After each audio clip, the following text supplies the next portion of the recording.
ఓం శ్రీ పరమాత్మనే నమః. శ్రీమద్భగవద్గీత చతుర్థాధ్యాయ మహాత్మ్యము. గంగానదీ తీరంలో వారణాసి అనే ఒక ప్రసిద్ధ నగరం ఉన్నది. అక్కడ శ్రీ విశ్వనాథుని ఆలయంలో భరతుడను పేరుగల యోగ నిష్ఠాగరిష్ఠుడు ఉండేవాడు. అతడు ఆత్మచింతన పరుడు.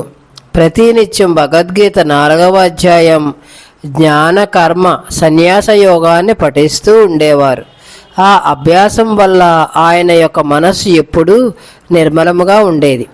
ఒక సమయంలో ఆ తపోధనుడు కాశీపట్టణం చుట్టుపక్కల ఉండే దేవతలను దర్శించుకునే నిమిత్తం నగరం నుండి బయలుదేరారు.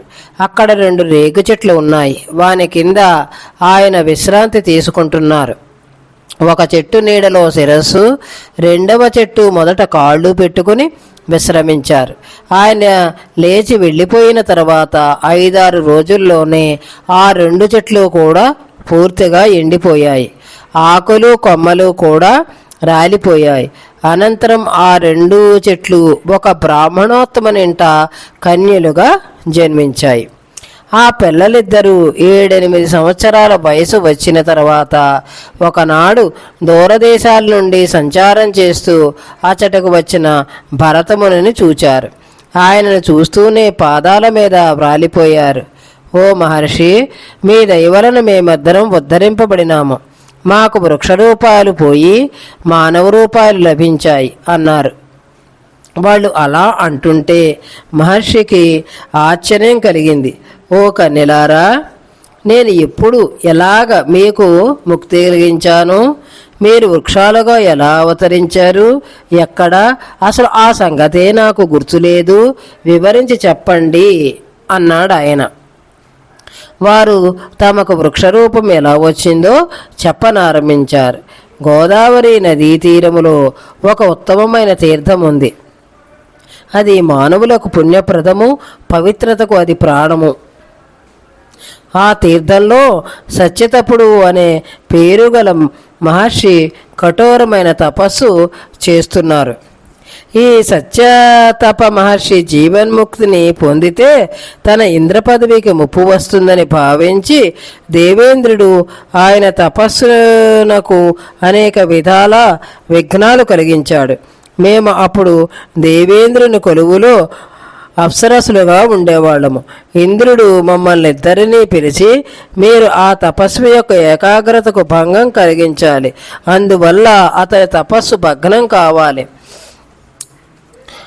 ఆయన నన్ను ఇంద్ర పదవి నుండి తప్పించి ఆ పదవిని తాను పొంది సకల స్వర్గభోగాలు అనుభవించాలని చూస్తున్నాడు.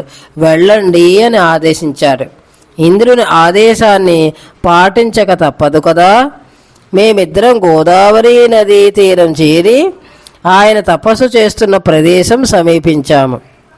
ఆ యోగేశ్వరుని మా వశంలోకి తెచ్చుకొనుటకు మేము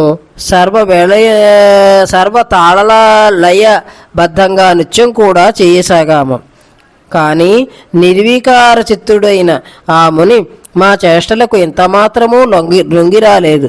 పైగా క్రోధాతిరేకంతో కమండలంలోని నీళ్లు చేతిలోనికి పోసుకుని మా మీద చల్లి, దాసి, మీరిద్దరూ నా తపస్సునకు భంగం కలిగించా చూచారు కాబట్టి ఈ గోదావరి తీరంలోనే రేగు చెట్లై పడి ఉండండి అని శపించాడు. మేము భక్తితో వణికిపోయాం. ఆ మహర్షినే ప్రార్థించాము. మహాత్మా, మేము పరాధీనలం కదా, కావున మా వలన జరిగిన దోషాన్ని మన్నించి మమ్ము క్షమించండి అని వేడుకొన్నాము. పవిత్రాత్ముడైన ఆ ముని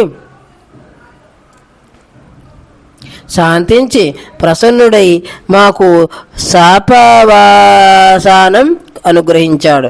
ఇక్కడకు భరతముని వచ్చినప్పుడు మీ నీడన విశ్రమించినప్పుడు మీ శాపం తొలగిపోతుంది. తర్వాత మీరు మానవలోకంలో పాపలై జన్మిస్తారు. మీకు పూర్వజన్మ జ్ఞానం కూడా ఉంటుంది అని సెలవిచ్చినాడు. మహాత్మా, అలా మేమిద్దరం వృక్షాలుగా అవతరించాము. ఆ సమయంలో మీరు మా నీడన విశ్రమించి భగవద్గీతలోని 4వ అధ్యాయాన్ని జపించారు.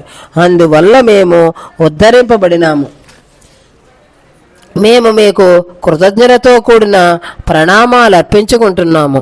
మీరు మమ్ము కేవలం శాపం నుండే కాదు, ఈ భయంకరమైన ప్రపంచం నుండి కూడా గీతా చతుర్థాధ్యాయ పఠనం వల్ల విముక్తి కలిగించారు అన్నారు ఆ కన్యలు. ఈ విధంగా ఆ కన్యలు చెప్పగా విని ముని ఎంతో ప్రసన్నుడై వారి పూజలను అందుకుని ఎలా వచ్చారో అలాగే వెళ్ళిపోయారు. ఆ కన్యలు కూడా ఎంతో భక్తి శ్రద్ధలతో ప్రతిరోజు భగవద్గీత 4వ అధ్యాయాన్ని చదువుతూ ముక్తి పొందారు. ఇది భగవద్గీత చతుర్థాధ్యాయ మహాత్మ్యము. దీనిని విష్ణుమూర్తి లక్ష్మీదేవికిని, పరమశివుడు పార్వతీదేవికిని వివరించారు.